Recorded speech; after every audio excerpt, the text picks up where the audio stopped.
Good morning class 12th chemistry के period में मैं एक बार फिर से तुम सबका वेलकम करती हूँ बेटा। और चैप्टर 10 हम लोग पढ़ रहे हैं। चैप्टर 10 के methods of preparation haloalkanes और इनके केमिकल इक्वेशंस, केमिकल रिएक्शंस हमने स्टार्ट किया था। And most of the chemical reaction, ज़्यादातर अभिक्रियाएं हम लोग पढ़ चुके हैं। अब जो अभिक्रिया हमने कल ख़त्म की थी, न्यूक्लियोफिलिक सब्स्टिट्यूशन रिएक्शन या नाभिकीय प्रतिस्थापन अभिक्रियाएं, उनकी क्रियाविधि, mechanism of nucleophilic substitution reaction, वो आज मैं तुम्हें बताने वाली हूँ। ठीक है बेटा, तो अभी शुरू करते हैं नाभिकीय प्रतिस्थापन अभिक्रियाओं की क्रियाविधि।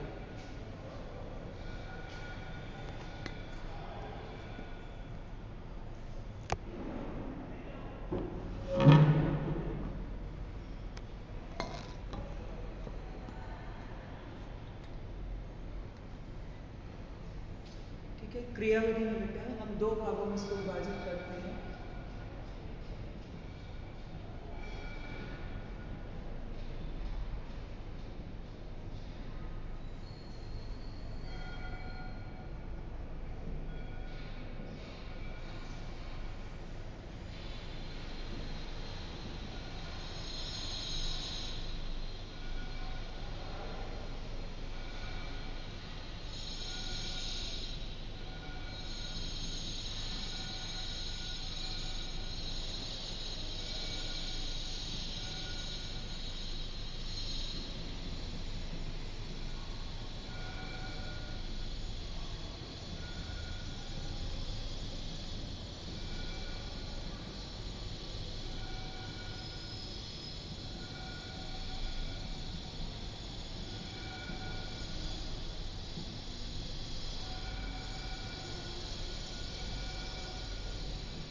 ठीक है बेटा, नाभिकीय प्रतिस्थापन अभिक्रियाओं की क्रियाविधि या mechanism of nucleophilic substitution reactions को दो पार्ट में डिवाइड किया जाता है।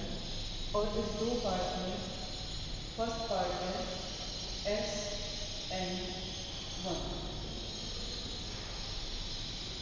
SN1,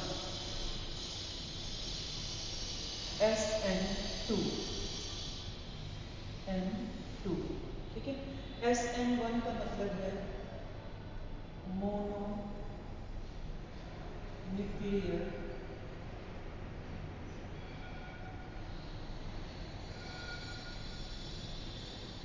nucleophilic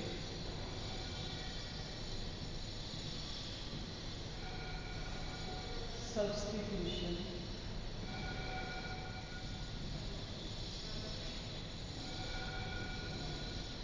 reaction. SN2 का मतलब है बाइमोलिक्यूलर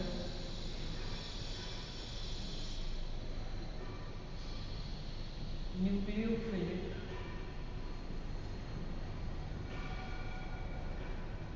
सब्स्टिट्यूशन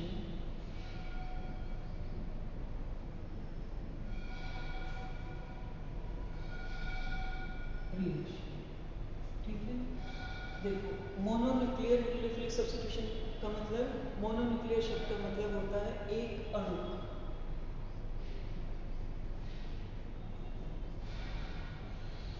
ठीक है, और बाइमोलिक्यूलर का मतलब होता है द्विअणु।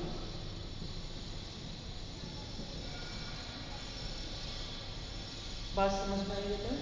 दो भागों में विभाजित करते हैं नाभिकीय प्रतिस्थापन अभिक्रियाओं को क्रियाविधि के अनुसार। पहला भाग है SN1, एक अणु नाभिकीय प्रतिस्थापन अभिक्रियाएं। दूसरा भाग है द्विअणु नाभिकीय प्रतिस्थापन अभिक्रियाएं। देखो, ये निर्भर किस बात पर करते हैं?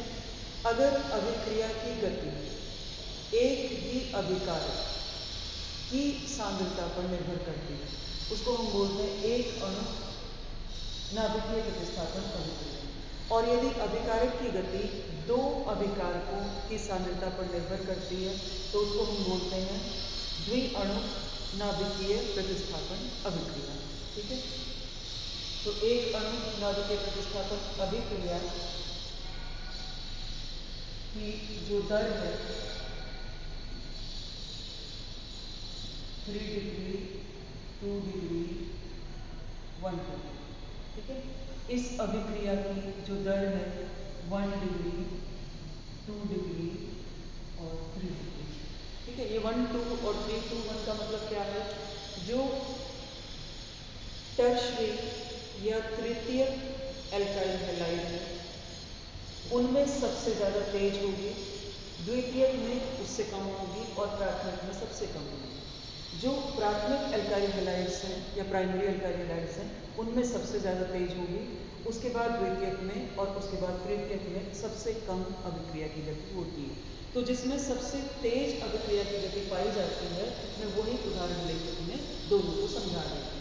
देखो ये तृतीयक में सबसे ज़्यादा होती है तो तृतीयक की हैलाइड का हम उदाहरण ले लेंगे।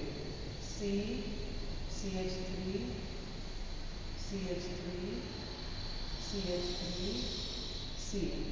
ठीक है, नाम क्या है इसका? Tertiary butyl chloride.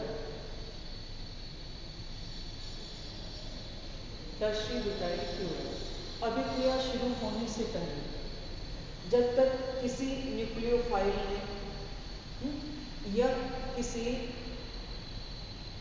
नाभिकीय अणु ने अगर इस रिएक्टेंट के ऊपर, इस अभिकारक के ऊपर जब तक अभिक्रिया करना प्रारंभ नहीं किया तब ये अभिकारक विभाजित हो जाता है CH3, CH3, CH3 प्लस में और Cl माइनस। ठीक है, अब कोई भी ऐसा अणु जो न्यूक्लियोफाइल का काम करता है वो न्यूक्लियोफाइल यदि इसके ऊपर अटैक करेगा, जैसे OH माइनस। ठीक है, तो अभिक्रिया से पहले ही ये टर्शियरी ब्यूटाइल कार्बोकैटायन में बदल जाता है। Tertiary butyl carbocation. ठीक है, हिंदी में इसको बोलते हैं कार्बोनायन। कार्बोनायन में इसका परिवर्तन हो जाता है। ये बात समझ में आ गई? अच्छा, अब इसका परिवर्तन हुआ, अब इसके ऊपर इसकी अभिक्रिया हुआ CH3, CH3, CH3 plus OH minus. देखिए, अब कार्बन केवल एक ही साइड से OH माइनस के साथ अभिक्रिया कर सकता है क्योंकि इधर भी मिथाइल समूह लगा हुआ है, इधर भी मिथाइल समूह लगा हुआ है, इधर भी मिथाइल समूह लगा हुआ है। केवल एक ही साइड बची हुई है जहाँ पर धनात्मक आवेश आया हुआ है कार्बन के ऊपर, तो वहाँ पर कार्बन की संयोजकता से कोई दूसरा परमाणु नहीं जुड़ा हुआ, तो OH माइनस यहीं पर अभिक्रिया करेगा। तो अभिक्रिया करने के बाद अपने पास आ जाता है CH3, CH3, CH3 OH। ठीक है, ये अपना यौगिक बन जाएगा। एक धनायन और एक ऋणायन की अभिक्रिया से ये टर्शियरी ब्यूटाइल अल्कोहल बन जाएगा। Butyl alcohol. ठीक है, अब इधर देखते हैं इधर मैंने तो बताया था कि उसी में अभिक्रिया को हम देख लेते हैं कि जिसमें सबसे तीव्र गति होती है। तो जैसे वहाँ पर 3 डिग्री में सबसे ज़्यादा तेज होती है अभिक्रिया, सबसे ज़्यादा तेजी से होती है, यहाँ पर 1 डिग्री में होती है। तो 1 डिग्री में इसको अध्ययन कर लेते हैं। 1 डिग्री मतलब CH3Cl, CH3Cl। इसकी संरचना कैसी होगी? देखिए, CH और Cl,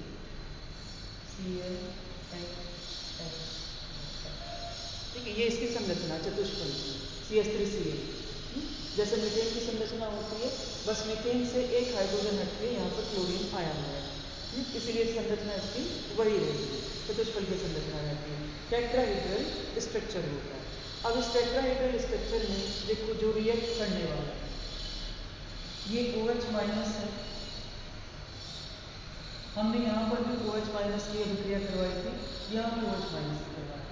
OH माइनस इधर से भी अभिक्रिया कर सकता है और OH माइनस इधर से भी अभिक्रिया कर सकता है, दोनों में से किसी भी तरफ से अभिक्रिया कर सकता है। लेकिन जो क्लोरीन है ये भी विद्युत ऋणात्मक होता है, इलेक्ट्रोनेगेटिव होता है, तो इलेक्ट्रोनेगेटिव होने की वजह से ये इसको रिपेल करेगा, आने नहीं देगा यहाँ से। ठीक है, तो ये जो संभावना है कि इस तरफ से आ सकता है ये, तो ये संभावना खत्म हो जाएगी। ये संभावना खत्म होने पर मैं यहाँ से इसको मिटा देता हूँ। यहाँ से मैंने इसको मिटा दिया और मैंने इसको ऐसे लिखा रहने दिया। ये बात समझ में आई? अच्छा, अब क्या होगा, देखो इधर से क्लोरीन है विद्युत ऋणात्मक तत्व इलेक्ट्रोनेगेटिव एलिमेंट, इधर से OH नेगेटिव आ रहा है अपने नेगेटिव चार्ज के साथ, ऋणात्मक आवेश के साथ। तो क्या होगा, जैसे ही अभिक्रिया होगी, अभिक्रिया होने पर एक संक्रमण प्रावस्था आ जाएगी। OH इधर जुड़ना चाह रहा है और Cl यहाँ से निकलना चाह रहा है, क्योंकि दूसरा उससे प्रबल एक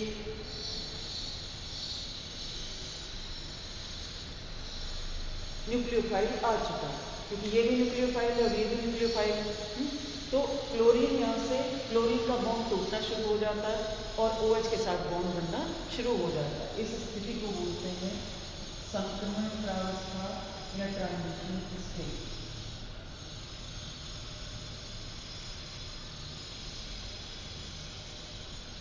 संक्रमण प्रावस्था, ठीक है, ये बात समझ में आई? अच्छा, अब ये संक्रमण प्रावस्था क्योंकि स्थायी तो नहीं है, कार्बन की 4 ही संयोजकताएं बंद बना सकती है, कार्बन की कैपेबिलिटी है it can form only 4 bond, तो ये स्टेबल स्ट्रक्चर नहीं है। इसलिए ये सेकंड स्टेप में ये कन्वर्ट होता है यहाँ पर CHOH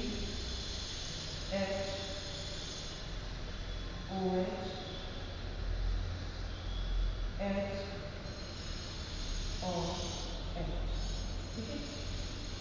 इसका जो आकार है वो अभी भी चतुष्फलकीय रहेगा, टेट्राहेड्रल ज्योमेट्री रहेगी, लेकिन जहाँ पर क्लोरीन लगा हुआ था वहाँ पर OH नहीं आएगा, OH दूसरी जगह आएगा और हाइड्रोजन दोनों इधर शिफ्ट हो जाएंगे। ये बात समझ में आई बेटा? अब इनमें दोनों में तुम्हें थोड़ा अंतर बता देती हूँ। देखो पहला तो अंतर यही है कि इसमें अभिक्रिया की गति एक ही अणु के ऊपर निर्भर करती है। जैसे अपने पास दो अणु हैं, दो अणु मतलब एक तो अपने पास ब्यूटाइल क्लोराइड है, एक अपने पास न्यूक्लियोफाइल है, दो। इन दोनों के ऊपर अभिक्रिया की गति निर्भर नहीं करती है, केवल एल्काइल हैलाइड की सांद्रता के ऊपर अभिक्रिया की गति निर्भर करती है। Rate of reaction depends only on the concentration of the alkyl halide. ये बात समझ में आई? इसमें देखते हैं, देखो इसमें rate of reaction depends on the concentration of OH negative ion and the concentration of alkyl halide। इसीलिए इसको बायोमोलिकुलर या द्विअणु कहा जाता है, क्योंकि जो अभिक्रिया की गति है वो दोनों की सांद्रता पर निर्भर करती है। एल्काइल हैलाइड की सांद्रता पर भी निर्भर करती है और OH नेगेटिव की सांद्रता पर भी निर्भर करती है। ये बात समझ में आ गई बेटा? ठीक है। अच्छा, अब इसके बाद आओ यहाँ पर इसको मैं थोड़ा सा चेंज करके दोनों साइड से इसमें दिखा रहा हूँ, क्योंकि ये जब स्ट्रक्चर लेगा तो इसका भी टेट्राहेड्रल स्ट्रक्चर आएगा और OH दोनों तरफ से रिएक्शन कर पाएगा। CH3 OH नेगेटिव दोनों तरफ से रिएक्शन कर पाएगा। किसी भी तरफ से रखा जाए तो उसी तरफ से रखने पर अपने पास OH आ जाएगा। ये बात समझ में आई बेटा?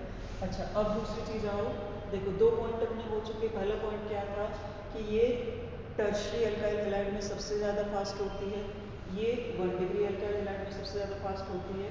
दूसरा पॉइंट अपना था कि जो अभिक्रिया की दर है, rate of reaction, it depends only on the concentration of alkyl halide. Rate of reaction depends on the concentration of both alkyl halide and the nucleophile. Then nucleophile after the attack on the carbocation there is a formation of carbocation. It is a 2-step reaction. ये step 1 है, ये step 1 है, step 1 and this is step 2. Step 2. It is a 2-step reaction, जबकि ये एक ही step में complete हो रही है पूरी रिएक्शन. इट इज स्टेप 1 और इस स्टेप 1 में ही हमें प्रोडक्ट मिल जाएगा. ठीक है. नेक्स्ट पॉइंट क्या होगा, यहाँ पर कोई संक्रमण प्रावस्था या ट्रांजिशन स्टेट नहीं बनती है SN1 में, जबकि यहाँ पर एक संक्रमण प्रावस्था या ट्रांजिशन स्टेट बनती है SN2 के अंदर. ये बात समझ में आई. अब जो लास्ट पॉइंट है, वो लास्ट पॉइंट क्या है कि इसमें retention of configuration. Retention of configuration का मतलब कि जहाँ पर अपना विद्युत ऋणात्मक तत्व लगा हुआ था, इलेक्ट्रोनेगेटिव तत्व लगा हुआ था, वहीं पर दूसरा न्यूक्लियोफाइल भी आके जुड़ जाता है. इसमें ऐसा नहीं है. इसमें इन्वर्जन ऑफ कॉन्फ़िगरेशन. इन्वर्जन मतलब बदल जाता है. जहाँ पर Cl लगा हुआ था उसके विपरीत दिशा में, उसके अपोजिट साइड में OH लगता है. देखो यहाँ से देखो, इधर Cl है तो OH उसके बिल्कुल विपरीत दिशा में अटैक करता है अपने न्यूक्लियस के ऊपर. ये बात समझ में आई. सेंटर के ऊपर, कार्बन के ऊपर. ये बात समझ में आई बेटा. तो ये कुछ पॉइंट ऑफ डिफरेंसेस हुए जो SN1 और SN2 में हैं और एग्जाम में भी पूछ लिए जाते हैं कि इन दोनों प्रकार की अभिक्रियाओं में क्रियाविधि के आधार पर आप अंतर बताओ या state the point of differences between SN1 and SN2 reaction on the basis of their mechanism. ये बात क्लियर हुई बेटा. अच्छा, अब कल जो रिएक्शंस रह गई, जैसे मैंने कल तुम्हें बोला था कि मैं कल कराऊंगी तुम्हें इलेक्ट्रोफिलिक सब्स्टिट्यूशन रिएक्शन या विद्युत प्रतिस्थापन अभिक्रिया, इलेक्ट्रॉन प्रतिस्थापन अभिक्रिया. तो वो इलेक्ट्रॉन प्रतिस्थापन अभिक्रिया मैं यहाँ पर लिख रही हूँ. इलेक्ट्रॉन प्रतिस्थापन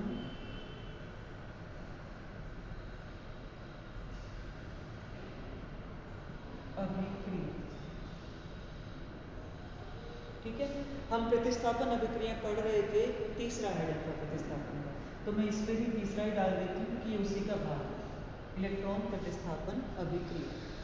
इसमें क्या होगा, देखो जैसे फ्रिडल क्राफ्ट अभिक्रिया, फ्रिडल क्राफ्ट अभिक्रिया, इंग्लिश में Friedel Crafts reaction, FCR, Friedel Crafts reaction. Reaction क्या होगी, हमने यहाँ पर क्लोरोबेंजीन लिया.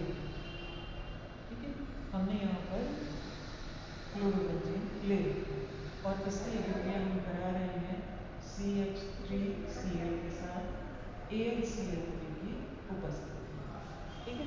Chlorobenzene reacts with methyl chloride in presence of aluminium chloride. ठीक है. एनहाइड्रस लिया जाता है एल्यूमिनियम क्लोराइड. एनहाइड्रस मतलब ड्राई, जिसमें वाटर नहीं, एनहाइड्रस. ठीक है. क्या होगा, जो क्लोरीन है, यहाँ पर जो ग्रुप लगा हुआ है क्लोरीन, ये आने वाले इलेक्ट्रोफाइल ऑर्थो और पैरा पोजिशन पर भेज देते हैं. तो ऑर्थो और पैरा का यौगिक अपने पास बन जाएगा. Cl अपनी जगह बना रहेगा, CH3 एक यौगिक बनेगा प्लस CH3 ये दूसरा यौगिक बन जाएगा. ये बात समझ में आई बेटा. इसका नाम क्या है, ऑर्थोक्लोरो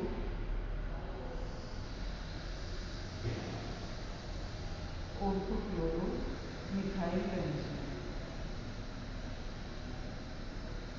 ठीक है. इसी तरह इसका नाम है पैराक्लोरो मिथाइल बेंजीन. ठीक है. यही सेम कंटिन्यू है, पैराक्लोरो मिथाइल बेंजीन. जो हेलोजन एटम है, ये हेलोजन एटम आने वाले इलेक्ट्रोफाइल को ऑर्थो और पैरा पोजिशन में लगा देगा. इसलिए ऑर्थो और पैरा उत्पाद या प्रोडक्ट हमें मिल जाते हैं. ये फ्रिडल-क्राफ्ट अभिक्रिया है, 2 होती है फ्रिडल-क्राफ्ट रिएक्शन, जिनमें से ये पहले वाली फ्रिडल-क्राफ्ट रिएक्शन मैंने ली है। एल्काइल हैलाइड के साथ यदि करते हैं रिएक्शन, तो रिएक्शन करने पर अपने पास एल्काइल हैलाइड के साथ अपने पास ऑर्थो और पैरा हैलोजन कंपाउंड्स बन जाते हैं बेंजीन के। ठीक है, इसके बाद आता है बेटा एक लास्ट रिएक्शन और है रिडक्शन रिएक्शन, उसको मैं यहाँ पर ले लेती हूँ नंबर 4, रिडक्शन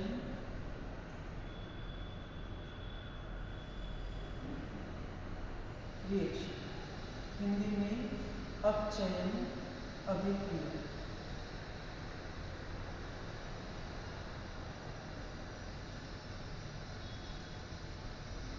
अपचयन अभिक्रिया, देखो जो एल्काइल हैलाइड्स है, इन एल्काइल हैलाइड्स को यदि हम मेटल के साथ अभिक्रिया कराते हैं, सीधे यदि धातु के साथ अभिक्रिया कराते हैं या फिर अगर हाइड्रोजन के साथ भी अभिक्रिया कराते हैं तो भी इनका अपचयन हो जाता है, इनका रिडक्शन हो जाता है।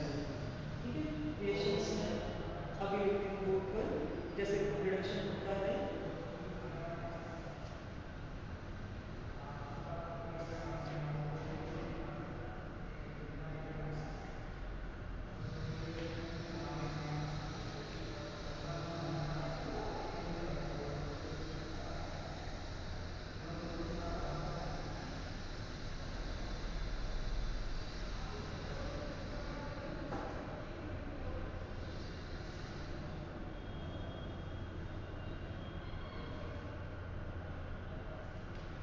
हाँ बेटा, देखो रिडक्शन की रिएक्शन में पहले यहाँ लिख रही हूँ RH 2 मॉलिक्यूल ले लिए मैंने और साथ में हाइड्रोजन के साथ रिडक्शन कराना।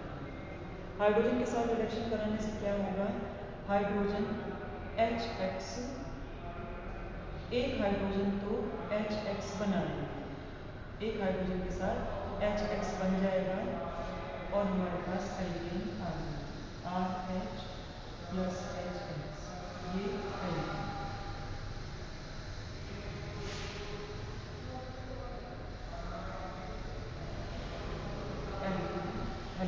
ये बात समझ में आई बेटा।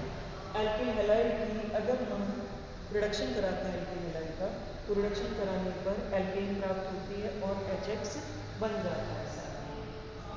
इसी तरह किसी का उदाहरण देखिए, जैसे हमने C2H5Cl के साथ रिएक्शन करवाई, C2H5Cl plus 2H C2H6 plus HCl। ठीक है, ये उदाहरण के रूप में एक रिएक्शन हो गई है। तो अभी जितनी भी केमिकल रिएक्शंस थी, केमिकल प्रॉपर्टीज़ थी एल्काइल हैलाइड्स की, वो सब हम कर चुके हैं। चैप्टर थोड़ा बड़ा है बेटा, क्योंकि जो बेंजीन का कंपाउंड है क्लोरोबेंजीन है, वो अभी तक आया नहीं है। तो क्लोरोबेंजीन के बारे में क्योंकि सेपरेटली दिया हुआ है, तो क्लोरोबेंजीन को हमें सेपरेटली पढ़ना है। फिर एक क्लोरोफॉर्म कंपाउंड तुम्हारे सिलेबस में है, तो क्लोरोफॉर्म कंपाउंड को भी हमें पढ़ना है। उसके बनाने की विधियाँ, मेथड्स ऑफ प्रिपरेशन और उसकी भी कंप्लीट रिएक्शंस बुक में दे रखी है। तो अभी थोड़ा टाइम लगेगा चैप्टर में, इतना छोटा चैप्टर नहीं है, बट जो भी रिएक्शंस होते रहें तो उन रिएक्शंस को मैं तुमको एडवाइस यही करती हूँ कि रिएक्शंस को साथ साथ याद करते रहो। जो भी टॉपिक जिस दिन कराया जाए तो उस दिन वो टॉपिक आपका हो जाना चाहिए। अगर आप साथ साथ करते चलोगे तो बाद में रिएक्शंस को रिवाइज करने में आपको प्रॉब्लम नहीं आएगी। नहीं तो अगर एक साथ ही याद करते हैं तो उसमें प्रॉब्लम ये आती है कि वो रिएक्शंस फिर मिक्स हो जाती हैं आपस में। एक रिएक्शन का तुम्हें रिएक्टेंट याद रहता है और दूसरी रिएक्शन का तुम्हें प्रोडक्ट याद रहता है। तो अब जो अगला टॉपिक है बेटा, कल हम अगला टॉपिक लेके चलेंगे इसका, और अगले टॉपिक के बाद अगले टॉपिक के साथ साथ इसी चैप्टर को हम नेक्स्ट वीडियो में भी कंटिन्यू करेंगे।